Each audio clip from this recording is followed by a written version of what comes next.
My name is Emma Williams. I was 32 years old when my relationship ended, not with a fight, not with screaming, but with a single sentence spoken too casually to be taken back. My boyfriend, Victor, told me I needed to stop wasting money on my sick mother. He didn't raise his voice. He didn't sound angry. That was the worst part. We were sitting on opposite ends of the couch in our apartment, the TV on but muted, the glow from the screen flickering across the walls like a bad mood that wouldn't leave. It was supposed to be a quiet night, the kind couples talk about when they say they just stayed in. But I'd spent the last hour on the phone with the insurance company. The hospital had called earlier with a billing question, something about a medication adjustment that wasn't fully covered. I'd been transferred 3 times, put on hold twice, and explained my mother's condition to a stranger who sounded bored. When I finally hung up, my head was pounding. Victor didn't ask if I was okay. He just looked at me like I'd spilled something on the rug. "You can't keep doing this," he said. "You're throwing money at a problem you can't fix." I stared at him. "My mom is 6 months into cancer treatment," I said slowly. "What exactly do you think I'm throwing money at?" He sighed, already annoyed, already tired of the conversation. "I just think you need to start focusing on us, on our future. This is draining everything, your time, your energy, your money." That was when something inside me went quiet. I didn't yell. I didn't argue. I didn't defend myself or my mother or the decisions I'd made without hesitation. I just looked at him. And in that moment, our 4-year relationship ended. Victor mistook my silence for agreement or surrender. He leaned back, relaxed, as if he'd finally said what needed to be said. Then he started talking about a trip he wanted to take, some beach resort, somewhere warm and expensive. He spoke as if the issue was resolved, like I'd simply needed to be reminded where my priorities belonged. I nodded.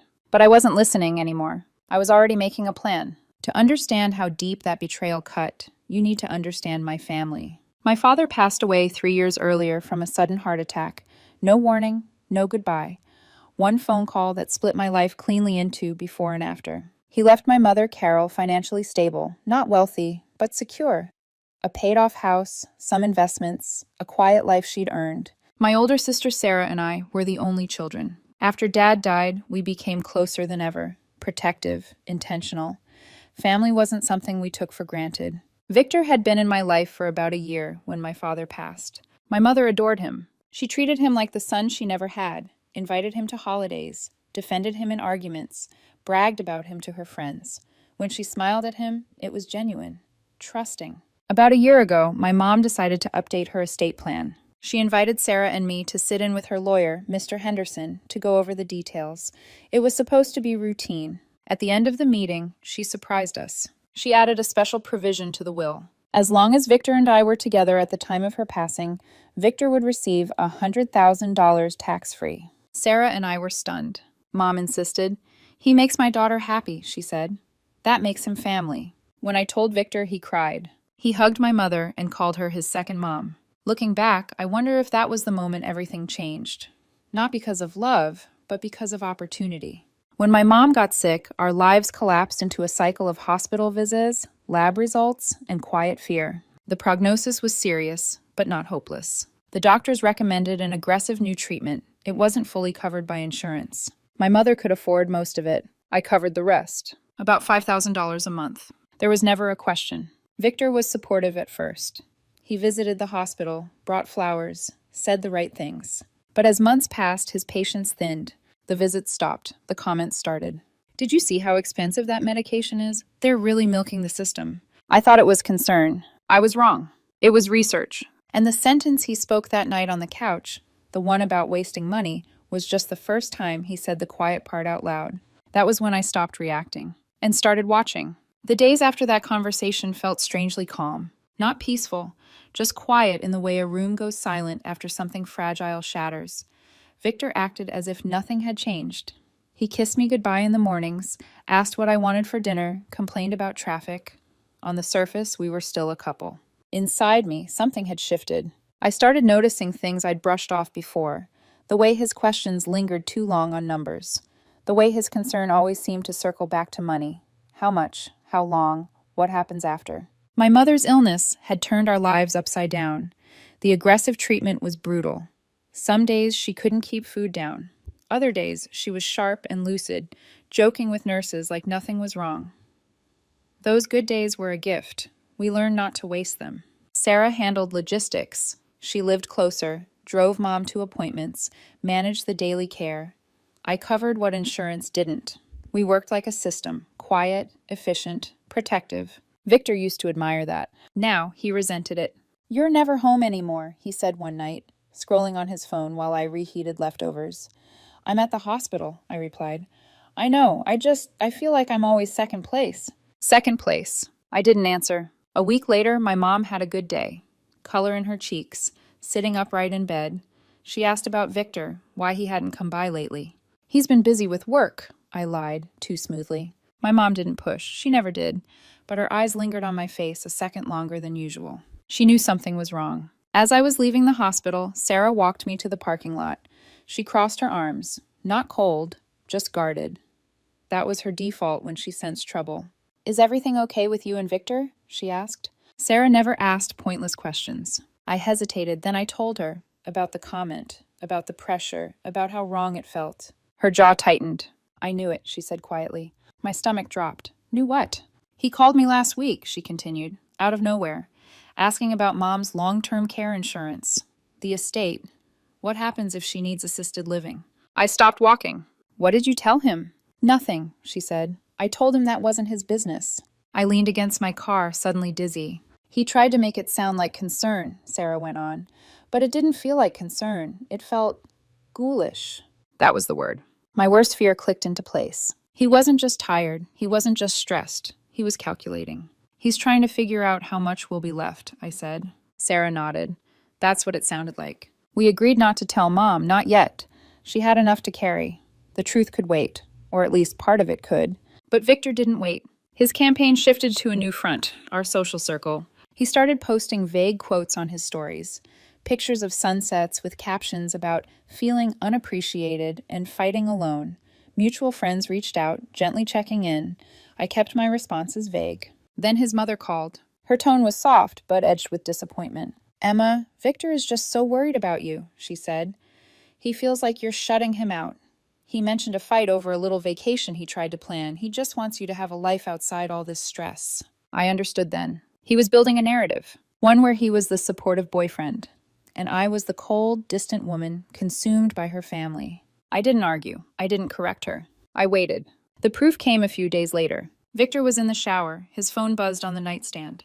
I didn't touch it, but the screen lit up. A message preview from a woman's name I hadn't heard in years. Kayla, his ex-girlfriend. The message read, "Did you get her to talk about the POA yet? If you have it, you could just..." The rest was cut off. But I didn't need it. Power of attorney. My hands didn't shake with anger. They shook with clarity. I took out my phone and photographed the screen. Time-stamped. Undeniable. That was the moment I stopped wondering if Victor was crossing a line and started planning how to end it. The next escalation came quietly. No shouting, no confrontation, just numbers on a screen that made my chest go cold. I was reviewing our joint credit card statement one evening, mostly out of habit. We'd agreed early in our relationship to keep one shared account for rent, groceries, utilities. Transparency, Victor had called it. A charge near the bottom caught my eye. $3,500. I stared at it, my brain slow to register the description. All-inclusive resort. Cancun. I checked the date. 2 days after he told me to stop wasting money on my mother's treatment. I closed the laptop and waited. Victor came home later than usual, humming to himself, tossing his keys onto the counter like nothing in the world was wrong. I opened the laptop again and turned it so the screen faced him. "What's this?" I asked.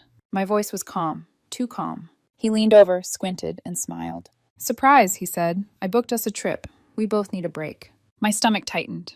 "You used our joint card," I said. "Well, yeah, that's what it's there for." "It's $3,000. Just the deposit," he waved it off. "It's all inclusive. Non-refundable, by the way, so we kind of have to go." The audacity stole my breath. "We can't afford this," I said, "and we definitely can't go on vacation right now." His expression hardened. "This is exactly what I'm talking about," he snapped. "You're letting your mom's situation consume everything. We could afford this if you weren't throwing all your money away on treatments that might not even work." There it was, laid bare. "I'm canceling the card," I said. He laughed. "You can't just..." "I am," I replied, "and I'm canceling the trip." He started yelling, controlling, selfish, unsupportive. I didn't respond. I walked into the home office, called the bank, and shut the account down. The deposit was forfeited. $3,500 gone. I saved the statement as a PDF. Evidence matters. The next day, I visited my mom. Sarah was already there. Mom looked better, brighter eyes, more color. She asked about Victor again. Still busy, I said. Sarah watched me carefully. When we stepped into the hallway, she spoke quietly. He's getting bold, she said. I got another message from him, asking if Mom ever talked about changing the will. My jaw clenched. He's not even subtle anymore. No, Sarah agreed. He thinks he's entitled. That night, Victor tried to act like nothing had happened. He cooked dinner, opened a bottle of wine, kissed my cheek. I let him. Not because I forgave him, because I needed him to believe I hadn't noticed. 2 weeks later, something unexpected happened. The treatment started working. My mom's energy improved. Blood work stabilized. Doctors were cautiously optimistic, then openly hopeful. The tumors were shrinking. When we got the news that she was in remission, I cried in the hospital hallway, my back against the wall, my hands shaking. I called Victor on his drive home. That's amazing, he said, a little too quickly. Now things can finally go back to normal. Then, without missing a beat, we should rebook that trip. I said we'd see. I didn't tell him about the meeting my mother scheduled the next morning, with her lawyer. She wanted Sarah and me there. My heart already knew why. The meeting with Mr. Henderson was set for the following week. My mother sounded stronger than she had in months when she told me. Clear, certain, not a trace of hesitation in her voice. I need to make some changes, she said, and I want you and Sarah there. She didn't explain further. She didn't have to. The days leading up to that meeting felt unreal. Victor, convinced the worst was behind us, slipped easily back into optimism. He talked about fresh starts and resetting priorities. He even stopped complaining about hospital bills because there were fewer of them now. The money pit had closed, and in his mind the reward phase had begun. He started posting cheerful photos again, gym selfies, smiling captions, a carefully crafted image of the loyal boyfriend who had endured hardship and come out stronger. But I'd already seen behind the curtain. The lock screen message from Kayla replayed in my mind on a loop. Did you get her to talk about the POA yet? Power of attorney. Control. Not just over me, but potentially over my mother, by extension. I hadn't confronted him. Not yet. I needed clarity. Timing mattered. Instead, I spoke to my mother. Carefully. I didn't show her the message. I didn't mention the will. I didn't say his name. I told her Victor was struggling, that the stress had changed him, that we were fighting about money and attention. She listened without interrupting. Then she took my hand. People show you who they are when things get hard, she said softly. Your father and I learned that the difficult way. Love isn't loud. It's consistent. It's who shows up when it's inconvenient. Her grip tightened, gentle but firm. You have a good heart, Emma.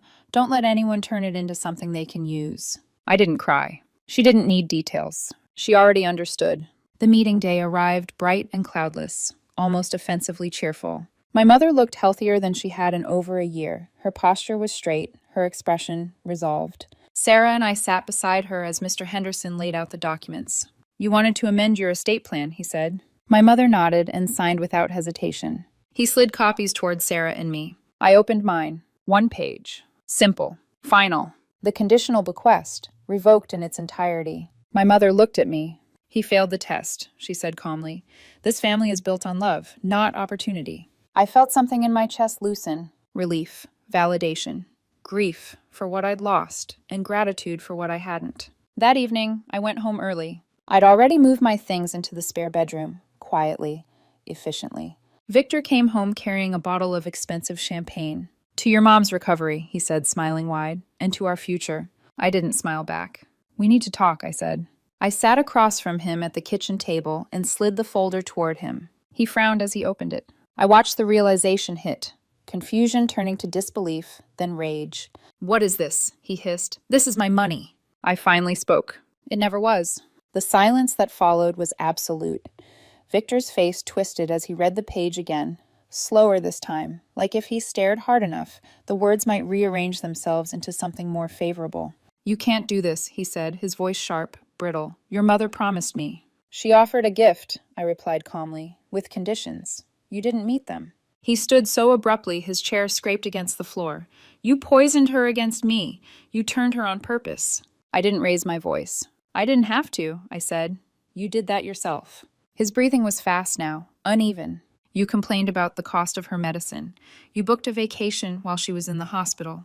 You asked my sister about her estate. You tried to get power of attorney over me." His mouth opened, then closed. I continued. "You showed us exactly who you are?" For a moment, his anger cracked. Then it collapsed into panic. Tears came fast, messy, unconvincing.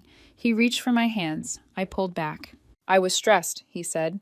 "I didn't mean it. I love you. I love your mom. I can fix this. I'll call her." "Don't," I said. My voice was steady. "She doesn't want to hear from you. Neither does Sarah, and neither do I." I told him he had until the end of the week to leave. The next few days were noise.